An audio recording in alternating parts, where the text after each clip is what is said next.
पंडित सुंदरलाल शर्मा, मुक्त विश्वविद्यालय छत्तीसगढ़ बिलासपुर में आप सभी का स्वागत। मैं प्रोफेसर संध्या गेहर, अधिष्ठाता शिक्षा संकाय इंदिरा गांधी राष्ट्रीय जनजातीय विश्वविद्यालय अमरकंटक मध्य प्रदेश।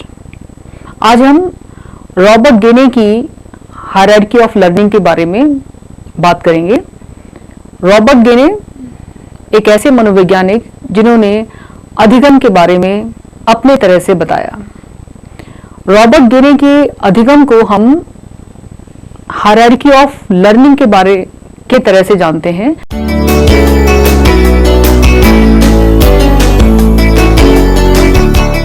क्योंकि उन्होंने अधिगम को कई चरणों के रूप में विभाजित करके हम सबके सामने रखा। आज का जो हमारा विषय है रॉबर्ट गेने की हायरार्की ऑफ लर्निंग, जिसमें कि हम लोग बात करेंगे अधिगम क्या है, साथ में रॉबर्ट गेने के जो हायरार्की है लर्निंग की, जिसमें कि signal learning, stimulus response learning, chain learning, verbal association learning, discrimination learning, concept learning, rule learning, problem solving learning की बात की जाएगी।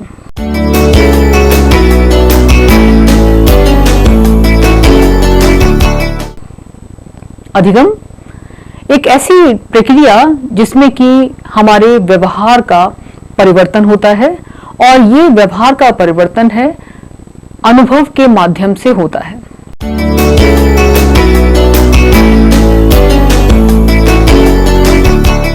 अधिगम को हम दो तरीके से या दो दृष्टिकोण के हिसाब से जान सकते हैं। एक हमारा शैक्षिक दृष्टिकोण, जिसमें कहा जाता है कि अधिगम से तात्पर्य हमारे व्यवहार का परिवर्तन होना, व्यवहार में परिवर्तन अर्थात modification of the behaviour, modification of behaviour, इसे ही हम लर्निंग कहेंगे।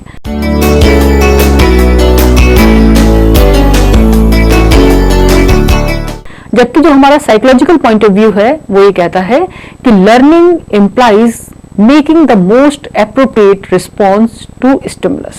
So this is the psychological point of view कि stimuli appropriate response to stimulus, कि कैसा उद्दीपन मिला था उसके अगेंस्ट रिस्पॉन्स क्या दिया हमने, और ये जो रिस्पॉन्स देने का तरीका है यही हमारी लर्निंग है।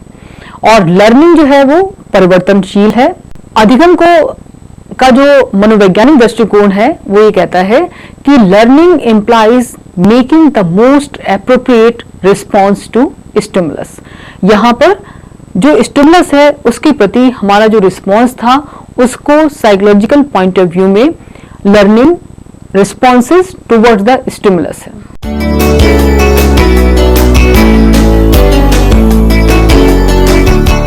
रॉबर्ट गेने, इन्होंने जो एक हायरार्की थी लर्निंग की उसको प्रपोज किया 1956 में, and he identified 8 basic types of learning and arranged these like learning types in a hierarchical वे।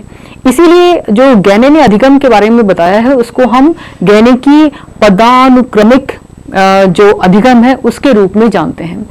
अगर हम गेने की हायरार्की के बारे में बात करते हैं तो इन्होंने 2 लेवल बताए हैं अपने अधिगम के, जिसमें कि जो 4 स्टेप थे उनके, तो उसमें उन्होंने कहा कि ये जो 4 स्टेप हैं ये लोअर लेवल की लर्निंग है, और उससे ऊपर के जो 4 स्टेप हैं वो जो लर्निंग है वो हायर लेवल की लर्निंग है।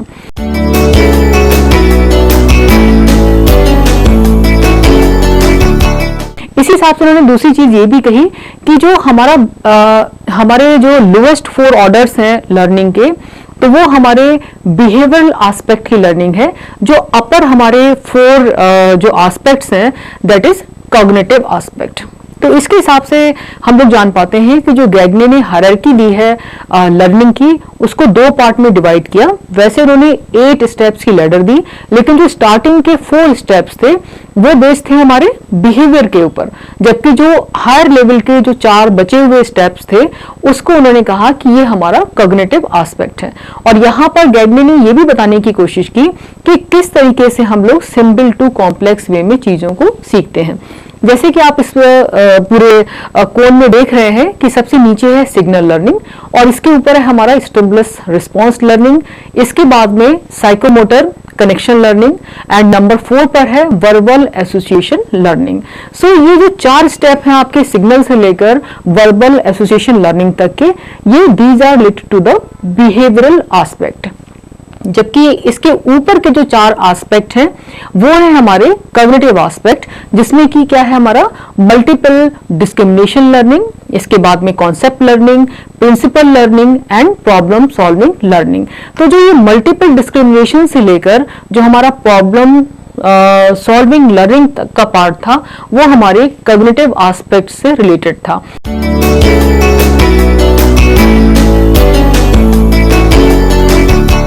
तो इस प्रकार से जो गैग्ने की हायरार्की ऑफ लर्निंग है उसको 2 पार्ट में डिवाइड किया गया, लेकिन सिंपल टू कॉम्प्लेक्स वे में चला गया, और सिग्नल लर्निंग से लेकर जो बात खत्म हुई ऊपर कॉग्निटिव एस्पेक्ट पर, वो प्रॉब्लम सॉल्विंग लर्निंग था। तो इस प्रकार से गैग्ने साहब ने जो अधिगम के बारे में बताया, अधिगम को 8 चरणों में विभाजित करके उन्होंने अधिगम के पदानुक्रमिक जो क्रम था उसको प्रस्तुत किया।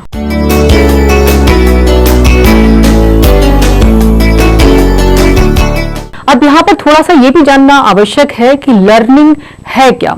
लर्निंग, वो कह रहे हैं कि रीइंफोर्स्ड प्रैक्टिसेस मेक्स लर्निंग, और अगर लर्निंग हो रही है तो इसका मतलब क्या है कि relatively permanent change in behaviour. पहले भी बात हो चुकी है कि लर्निंग का मतलब क्या हुआ कि चेंज इन बिहेवियर, लेकिन change in behaviour on the basis of the reinforced practices and experiences. तो इस हिसाब से लर्निंग के लिए जरूरी चीज हमारा एक्सपीरियंस एंड हमारी रीइंफोर्समेंट जो प्रैक्टिसेस हैं, that are very very important for the process of the learning.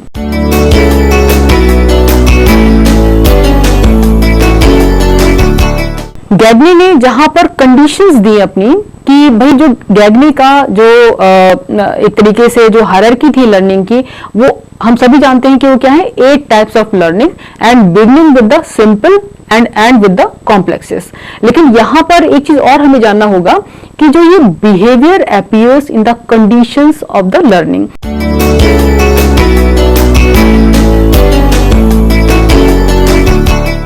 यानी कि जहां पर सिग्नल लर्निंग है वहां पर कौन सी कंडीशंस लगी है, और जहां पर स्टिमुलस जो रिस्पांस लर्निंग है वहां पर क्या चीजें आई हैं, यानी कि कंडीशंस क्या है आपकी लर्निंग की। जो गैग्ने ने अपनी हायरार्की दी लर्निंग की, उसका जो बेस है वो कंडीशंस ऑफ द लर्निंग है, अर्थात what are the conditions which are responsible for the learning. So this is the basic idea about Gagne hierarchy of learning.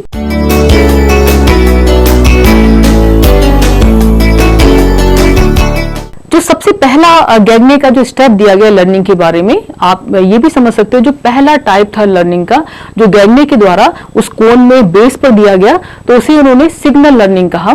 और सिग्नल लर्निंग का मतलब क्या है कि बिल्कुल सिंपल फॉर्म ऑफ लर्निंग। और इसमें क्या है आपका, वो कह रहे हैं कि जो एक तरीके से आपके क्लासिकल कंडीशनिंग है जिसको कि पावलोव ने दिया था, उस तरीके की यहाँ पर लर्निंग है कि सिग्नल हमारे पास है और सिग्नल को देखकर हमारी जो है वो सिग्नल के आधार पर लर्निंग हो रही है यहाँ पर। जबकि जो पावलोव साहब थे उन्होंने डॉग पर जो है अपना एक्सपेरिमेंट किया था और उसमें कंडीशन जो रिस्पॉन्सेस थे वो दिए गए थे, और पावलोव ने अपनी जो थ्योरी दी आपकी लर्निंग की, उसमें उन्होंने कहा कि इसमें क्या है, आपका जो लर्निंग थी वो इनवॉलेंटरी थी। तो यहाँ पर जो सिग्नल लर्निंग है, यानी कि सिग्नल है और सिग्नल देने के को दिखाकर, यानी कि सपोज ए फॉर एप्पल है आपका, तो यहाँ पर ए बनाने के बाद में एप्पल भी प्रस्तुत किया जाएगा, यानी कि जो सिग्नल है वो भी दिया जाएगा, तब सिग्नल लर्निंग होती है। और जो सिग्नल लर्निंग है उसमें क्या है आपका कि जो सिग्नल लर्निंग जो conditions responses are withdrawal of the hand, salivation and tearing of the eyes. So these are the examples of signal learning, जिसमें कि पावलोव ने अपने एक्सपेरिमेंट डॉग के ऊपर किए और उन्होंने देखा कि जब हम मतलब सिग्नल रोटी देते हैं उसको, तो कैसे उसके अंदर जो है वो सलिवेशन होने लगता है। तो तो ये सिग्नल लर्निंग के लिए जरूरी जो चीज है उसमें हमें देना पड़ेगा कि हमें कोई ना कोई साइन देना पड़ेगा, और साइन के देने के बाद ही रिस्पॉन्स हमारे सामने आएगा। तो ये पहला स्टेप था गैगने हायरार्की ऑफ लर्निंग का। एंड यहाँ पर जो टाइप ऑफ लर्निंग है उसे हमने सिग्नल लर्निंग कहा, जिसमें कि हमें साइन देना जरूरी होता है।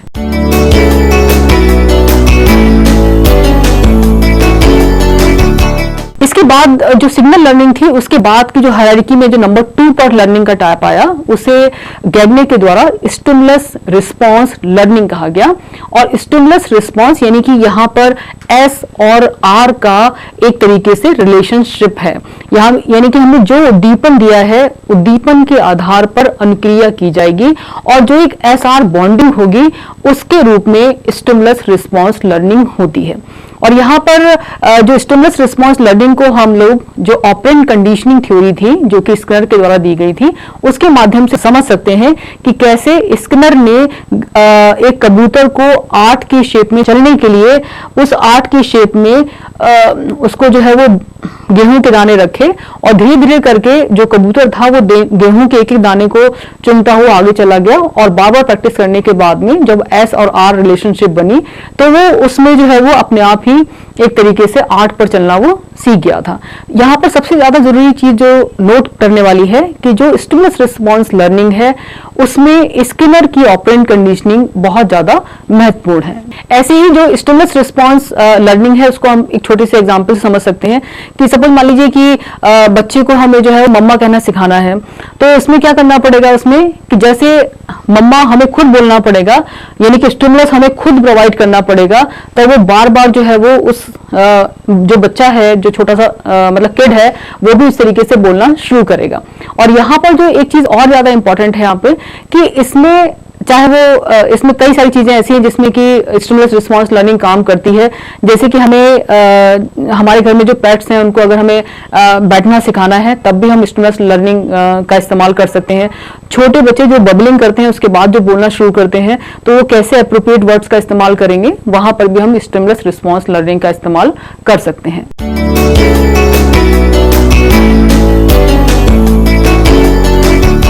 गैगने के द्वारा जो तीसरा टाइप बताया गया लर्निंग का उसे चेन लर्निंग कहा जाता है।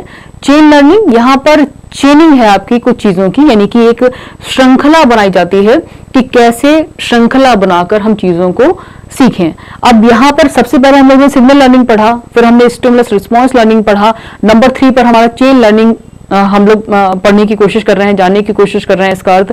तो जो ये दोनों लर्निंग है यानी कि जब हमारे अंदर सिग्नल लर्निंग हो जाएगी, जब हमारे पास स्टिमुलस रिस्पॉन्स लर्निंग हो जाएगी, तो उसके बाद ही हम चेन लर्निंग पर पहुंचते हैं। इसलिए गैगने ने कहा कि this is the advanced form of learning in which the subject develops the ability to connect 2 और more previously learned stimulus responses bonds into a linked sequence। तो स्टिमुलस रिस्पॉन्स यहाँ पर भी है, लेकिन यहाँ पर क्या है, बॉन्डिंग है। जो प्रीवियसली यानी कि पहले से हमने जो सीखा है उन जो एस आर जो कंबाइंड बॉन्ड था उसका अब एक सीक्वेंस बनना शुरू हो गया। जैसे कि हम लोग साइकिल चलाना सीखते हैं या हम कोई इंस्ट्रूमेंट बजाना सीखते हैं, तो ऐसा नहीं होता है कि अचानक हम बजाना शुरू कर देंगे, बल्कि हमें लगता है कि नहीं, पहले जो ये एक ये जो वायर है इसका काम क्या है, फिर हम 2 वायर को आपस में जोड़ते हैं। तो चाहे वो साइकिल चलाने की क्रिया हो, चाहे वो कोई किसी म्यूजिक जो भी सिस्टम है उसको चलाने की प्रक्रिया हो, चाहे वो हमारे कंप्यूटर को ही ऑपरेट करने की प्रक्रिया हो, सबसे पहले हम लोग कीबोर्ड पर जाते हैं, उसके बाद माउस का इस्तेमाल करते हैं, फिर हमारी उंगलियां जिस तरीके से एक एक करके आगे बढ़ती हैं, यानी कि उसमें जो चेनिंग होती है उसके हिसाब से हमारी लर्निंग होती है। तो ये भी एक एग्जाम्पल हो सकता है चेन लर्निंग का, जिसमें कि जो प्रीवियसली लर्नड एसआर रिलेशनशिप है वो चेन के रूप में आगे बढ़ती है।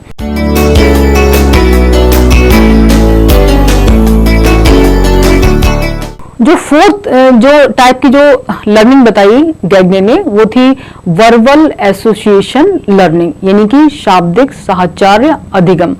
यहाँ पर जो चेनिंग है वो किसकी है, शब्दों की है, कि कैसे हम शब्दों का मतलब इस्तेमाल करके शब्दों को जोड़कर लैंग्वेज तक पहुंचते हैं। एक काम तो ये होता है कि बच्चा ए बोलता है, अ, ए, बी, सी सिग्नल के माध्यम से।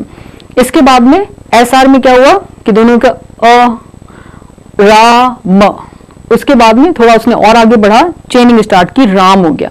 अब यहां पर क्या है कि राम विद्यालय जाता है, यानी कि बच्चे के अंदर विकास करना है लैंग्वेज स्किल का। तो यहां पर हम शब्दों को का साहचर्य करके आगे बढ़ते हैं। तो ये जो लर्निंग होगी उसे हम कहेंगे वर्बल एसोसिएशन लर्निंग, शब्द साहचर्य अधिगम, जिसमें क्या था कि this is a form of chaining in which links between the item being connected are verbal in nature, और साथ में This learning is a type of chaining, but the links are verbal units. जो ये link है वो किसके बीच में हो रहा है? शब्दों के बीच में हो रहा है। तो इसे गैग्ने ने कहा कि this is verbal association learning. और ये चारों सिग्नल से लेकर वर्बल एसोसिएशन तक सारे हैं हमारे बिहेवियरल एस्पेक्ट से रिलेटेड लर्निंग।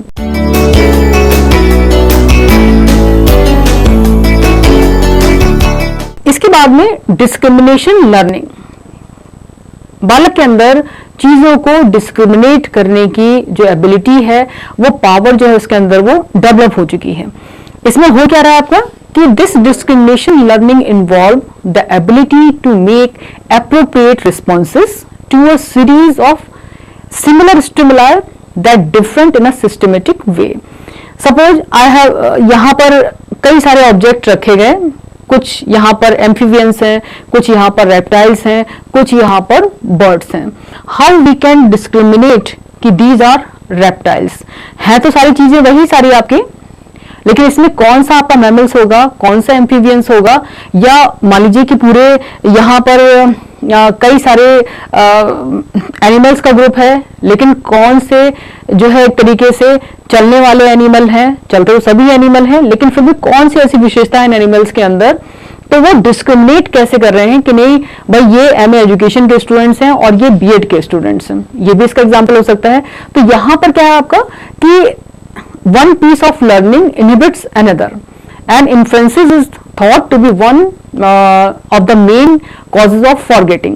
तो यहाँ पर थोड़ी सी प्रोसेस अब डिफिकल्ट हुई है कि हम चीजें सारी एक जैसी हैं, लेकिन फिर भी हम ये समझने की कोशिश कर रहे हैं कि which are the rainbow colours. हम सभी को पता है कि इंद्रधनुष में 7 रंग होते हैं, लेकिन ये 7 रंगों को अगर हम सारे रंगों में से अलग कर पाए तो ये this is our discrimination learning.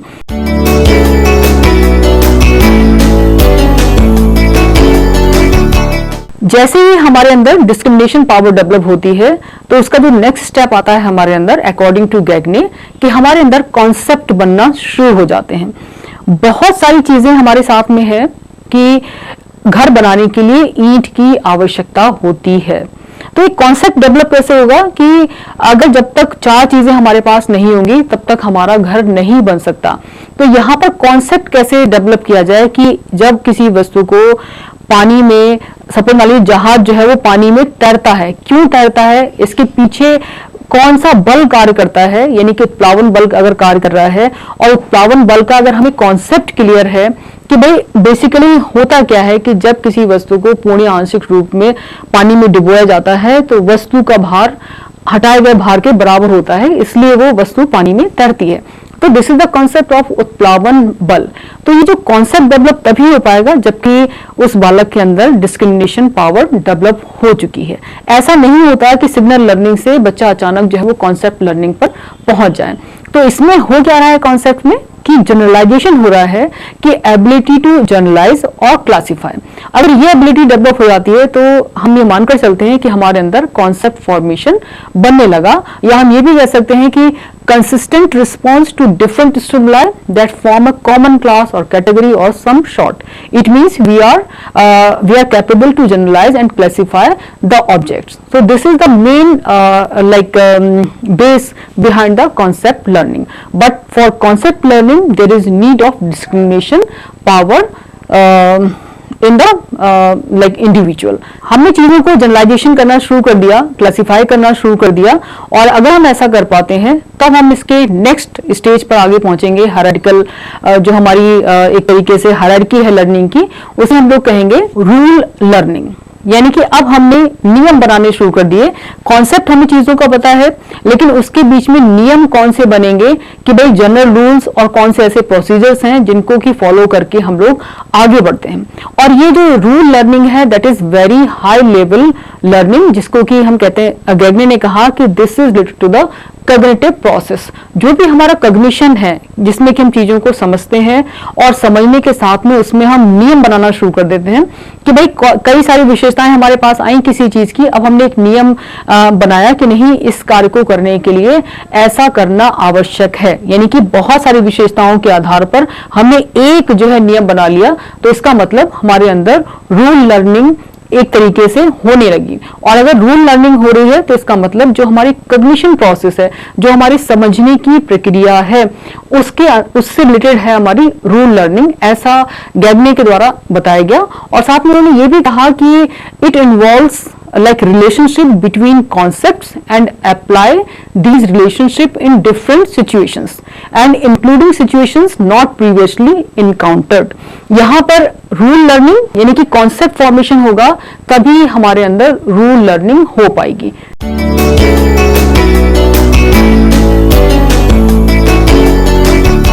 और जो लास्ट लेवल का जो लर्निंग बताया गैग्ने के द्वारा, उसे प्रॉब्लम सॉल्विंग लर्निंग कहा गया।